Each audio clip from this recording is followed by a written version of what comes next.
SSC CGL में competition इतना ज़्यादा टफ हो चुका है कि अब सिर्फ 0.5% लोगों का ही सिलेक्शन हो पाता है। ये डेटा कितना सही है और कितना नहीं है, ये आप इस वीडियो में समझेंगे। इस वीडियो में आप ये भी समझेंगे कि डेटा को देखने का नज़रिया कितना ज़्यादा इंपॉर्टेंट होता है। डेटा और स्टैटिस्टिक्स का इस्तेमाल कैसे आपको मैनिपुलेट करने के लिए किया जाता है कोचिंग्स के द्वारा, ये भी आप इस वीडियो में समझेंगे। और वीडियो के एंड तक आप एक बहुत ही रियलिस्टिक पिक्चर लेकर जाएंगे कि एसएससी सीजीएल में एक्चुअल में कंपटीशन किस लेवल का होता है और आपको किस लेवल तक प्रिपेयर्ड रहना है। अगर आप लोग टेक्स्ट बुक का पास बाय करना चाहते हो, कूपन कोड क्लस्टर लगा लेना, मैक्सिमम पॉसिबल डिस्काउंट मिल जाएगा। 3 और 4 मार्च को ये ऑफर वैलिड है जिसमें टेक्स्ट बुक पास इतने अफोर्डेबल प्राइस पे आपको मिल जाएगा। इसका डायरेक्ट लिंक मैंने पहले कमेंट में भी लगा दिया है। टेक्स्ट बुक का रिक्वायरमेंट आपको रहेगा ही, क्योंकि अगर आपको टेस्ट सीरीज लगानी है, चाहे एसएससी, रेलवे, बैंक के, सारे आपको सिंगल सब्सक्रिप्शन के अंदर मिल जाएंगे। चलो अब बात करते हैं जो लेटेस्ट एसएससी सीजीएल का डेटा है, यानी एसएससी सीजीएल 2025 का मैं बात कर रहा हूँ। आप 5 साल का 10 साल का डेटा क्यों नहीं ले रहे हो सर? क्योंकि जो लेटेस्ट सिनारियो है वो इंपॉर्टेंट है। 2016 में चीज़ें क्या थी, उस वक्त प्राइवेट सेक्टर कितना डेवलप्ड था, कितना नहीं था, उन चीज़ों से भी फ़र्क पड़ता है कि कितने लोग अपीयर हो रहे हैं, कितने लोग अप्लाई कर रहे हैं। इसीलिए मैं लेटेस्ट डेटा लेना चाहूँगा। तो जो लेटेस्ट वेंडर है, जो लेटेस्ट सेंटीमेंट है हमारी मार्केट में, उन चीज़ों का भी इसके ऊपर असर होगा। और 25 का डेटा कंप्लीट अवेलेबल है। 2026 का डेटा हमें बहुत ज़्यादा अवेलेबल नहीं है। एक तो इसकी फॉर्म फिलिंग नहीं हुई है, दूसरी बात अगर फॉर्म फिलिंग हो भी जाए तो हमें टीयर 1 के साथ साथ टीयर 2 का भी डेटा रिक्वायर्ड होगा। तो इसीलिए मैं लेटेस्ट 25 का ही डेटा लेकर के आपको समझाने वाला हूँ। देखो सीजीएल 25 की अगर हम बात करें, 28 लाख लगभग फॉर्म्स गिरे थे। ये कहाँ पे बताया है? ये एसएससी ने ऑफिशियली बताया है पीआईबी के अंदर। ठीक है, आप सारी चीज़ों को क्रॉस चेक कर सकते हो, सारी चीज़ें पब्लिक डोमेन में अवेलेबल है। तो पीआईबी में एसएससी ने बोला 28 लाख फॉर्म गिरे। टोटल सीट अभी तक हमें क्या पता है, एज पर लेटेस्ट अपडेट 14,582। ये टेंटेटिव वैकेंसी थी सीजीएल 25 की। ऑब्वियसली इसमें कुछ चेंजेस होंगी। मैं इंतजार कर रहा था कि वो चेंजेस रिफ्लेक्ट हो जाए तब मैं वीडियो बनाऊं, लेकिन अभी तक वो लोग रिफ्लेक्ट नहीं कर रहे। तो फिलहाल के लिए हम यही डेटा मानेंगे। अगर इस हिसाब से देखा जाए तो सिलेक्शन परसेंटेज नियरली 0.5% का रहता है। ठीक है, तो वीडियो यहीं पर खत्म हो गया। 0.5% का सिलेक्शन रेशियो है। बहुत बहुत मुश्किल एग्जाम है, खत्म कर लो बात। लेकिन क्या यही पूरी सच्चाई है? इसी चीज को हम लोग अनकवर करेंगे। देखो ये जो 0.5% का नंबर है ना, ज्यादातर रिपीटर्स या वेस्टेड इंटरेस्ट ग्रुप्स इस्तेमाल करते हैं ताकि न्यू कमर्स यहां से डर जाएं और कम से कम न्यू कमर्स एंटर हों। ठीक है, टेलीग्राम पे लंबे लंबे ग्रुप्स चलते हैं, उनका यही काम रहता है कि जो भी न्यू कमर्स आ रहे हैं उनको डराओ, उनको यहाँ पर एंटर मत होने दो। ठीक है, वेस्टेड इंटरेस्ट होता है उनका। साथ में फेल्ड कैंडिडेट्स जो होते हैं, जो टीयर 1 नहीं क्वालिफाई कर पाए या टीयर 2 नहीं क्वालिफाई कर पाए, वैसे लोग इस नंबर का इस्तेमाल जस्टिफाई करते हैं अपने आप को और अपने पेरेंट्स को, अपने रिलेटिव्स को, अपने दोस्तों को ये बताने के लिए कि देखो यार 0.5% का सिलेक्शन रेशियो, ऐसा वैसा एग्जाम नहीं है, बहुत टफ एग्जाम है, इसलिए मुझसे नहीं निकला। बहुत सारे क्रैकर्स भी इसमें इररिस्पॉन्सिबल बिहेव करते हैं, जिन्होंने एग्जाम क्रैक कर लिया, फाइनल सिलेक्शन ले लिया, वो भी अपनी ईगो को सेटिस्फाई करने के लिए यही नंबर बोलते हैं कि 0.5% का सिलेक्शन रेशियो था, तब भी तो मैंने सिलेक्शन लेके दिखाया। बताओ कितना बड़ा तीर मारा है मैंने। ठीक है, इन सभी लोगों से आपको बच करके रहना है, क्योंकि ये डेटा को मैनिपुलेट करके आपके सामने रख रहे हैं। अगर आप एक न्यू कमर हो या फिर आप अगर बार बार एग्जाम दे भी रहे हो, तब भी चीजें आपके सामने क्लियर कट होनी चाहिए। रियल पिक्चर टीयर 1 से स्टार्ट होता है। अटेंडेंस जो है, सारे लोग जो फॉर्म भरते हैं वो लोग एग्जाम देने नहीं जाते हैं। ठीक है, देखो आधा से ज्यादा लोग एग्जाम देने नहीं गए, सिर्फ 13.5 लाख लोग अटेंडेंस दिए थे, यानी अपीयर हुए थे टीयर 1 एग्जाम के अंदर। ठीक है, होता क्या है, देखो फॉर्म की जो फीस है ना, केवल 100 रुपए है, केवल 100 रुपए। इसमें भी विमेन का या फिर दूसरे कैटेगरीज का फीस लगता ही नहीं है। तो फॉर्म भरने में कुछ जा नहीं रहा, कुछ मिनट का समय लगता है, बहुत से बहुत 1 घंटे का समय लगेगा, फॉर्म भर के खत्म हो जाएगा। तो फॉर्म भरना कोई बड़ी बात नहीं है, बहुत सारे लोग फॉर्म भर देते। लेकिन एग्जाम जो है टीयर 1 का एग्जाम अपीयर होना भी बहुत बड़ी बात है, ज्यादातर लोग ये भी नहीं कर पाते। तो सिलेक्शन क्या है, अब देखो 13.5 लाख लोग एग्जाम दिए, अटेंडेंस हुआ, लगभग 1,30,000 लोग टीयर 1 में क्वालिफाई करते हैं टीयर 2 के लिए। ठीक है, और याद रख लेना टीयर 1 के नंबर नहीं जुड़ते मेरिट में। टीयर 1 में सिर्फ क्वालिफाइंग एग्जाम होता है। टीयर 1 के लगभग 3 महीने के बाद टीयर 2 का एग्जाम होगा। तो इसमें क्वालिफाइंग एग्जाम है, कोई फर्क नहीं पड़ता कि आप एकदम जितना कट ऑफ था एग्जैक्ट उतने नंबर लाके क्वालिफाई कर रहे हो या उससे 10-20 नंबर ज्यादा ला रहे हो, कोई फर्क नहीं पड़ता। टीयर 2 में सब कुछ फ्रेश चलता है। तो यहां पर जब आप सिलेक्शन रेशियो ऐसे देखोगे तो 9.6% का सिलेक्शन परसेंटेज रहेगा। यानी कि रफली मैं क्या बोल सकता हूं, अगर मैं रफली बात करूं तो हर 1 आउट ऑफ 10 बच्चा सेलेक्ट हो जाता है अगर उसने टीयर 1 अपीयर किया है। 1 out of 10 people get selected in tier 1। तो ये सिलेक्शन रेशियो जब आप ऐसे देखोगे कि 10 में से मुझे सिर्फ टॉप पे रहना है, 10 बच्चे की एक क्लास है उसमें मुझे टॉप पर आ जाना है, या फिर आप ऐसे देखो कि 100 बच्चे की क्लास है तो उसमें मुझे टॉप 9 पे रहना है या टॉप 10 पे रहना है। बस इतना आप अपने दिमाग में रखोगे तो डर कम लगेगा। मैं अब आपके डर को थोड़ा और कम करता हूं। ठीक है, अब देखो रियल फाइट, रियल फाइट का मतलब क्या होता है कि सारे बच्चे जो एग्जाम देने जा रहे हैं, क्या 13.5 लाख लोग एग्जाम देने जा रहे हैं, सारे के सारे लोग सीरियस कंपटीशन है? क्या सारे लोग सीरियस एस्पिरेंट है? जवाब नहीं। बहुत सारे लोगों के घर के पास में सेंटर पड़ गया, बहुत सारे लोगों ने घर के फैमिली के प्रेशर में एग्जाम दे दिया, बहुत सारी रीजंस होते हैं। आप सब लोग मिडिल क्लास फैमिली से जो आते हो समझते ही होंगे, ठीक है। लेकिन कोचिंग वाले क्या बोलते हैं, कोचिंग टीचर्स, उनको बहुत मजा आता है ये बोलने में कि सिर्फ 1 लाख सीरियस स्टूडेंट्स है मार्केट में, इनके बीच में कॉम्पिटिशन है। ये बोल करके वो एक ग्रीनर पिक्चर पेंट करते हैं ताकि उनको अपना फायदा हो, ठीक है। और उसमें वो गलत भी नहीं है, लेकिन ये नंबर बहुत ज्यादा मैं सही नहीं मानता हूं कि सिर्फ 1 लाख ही बच्चे जिनके बीच में सीरियस कंपटीशन है।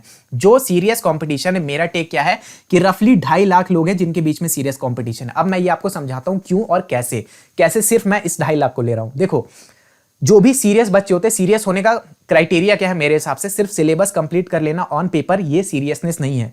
कोई भी सिलेबस कंप्लीट कर सकता है। ज्यादातर लोग ये बोलेंगे कि हमने अपने 10th के अंदर ये चीजें पढ़ी थी तो सिलेबस हमारा ऑलरेडी कंप्लीट है। ये सीरियसनेस का मार्कर नहीं है। सीरियसनेस कैसे पता चलती है कि जो सबसे बड़ा मॉक प्लेटफॉर्म है आज के डेट में वो है टेक्स्ट बुक, और ये अनडिस्प्यूटेड किंग है। इससे ज्यादा नंबर्स किसी के पास नहीं है। क्वालिटी क्वांटिटी में आप चाहो मेरे बहस कर लो किसी से भी, वो मैं बाद में बात करूंगा। लेकिन जहां तक बात है नंबर्स की, तो सबसे ज्यादा नंबर्स टेक्स्ट बुक के पास हैं।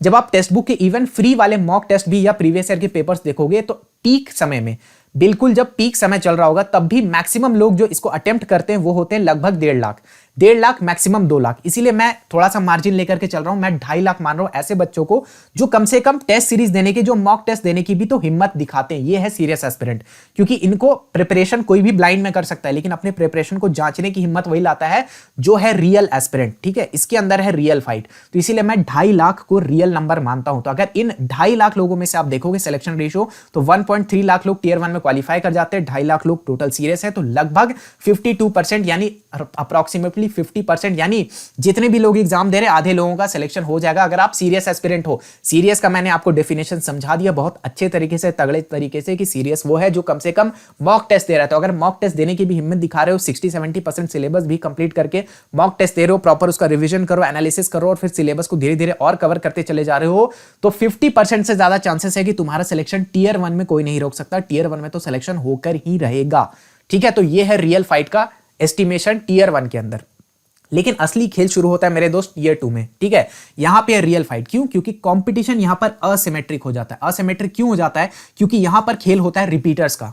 देखो, रिपीटर्स का क्या होता है ना कि ये लोग तो टियर 1 के मॉक टेस्ट को उतना सीरियसली इनको देने की भी जरूरत नहीं होती, इतने बार ये लोग एग्जाम दे चुके हैं। अब रिपीटर्स कौन लोग हैं?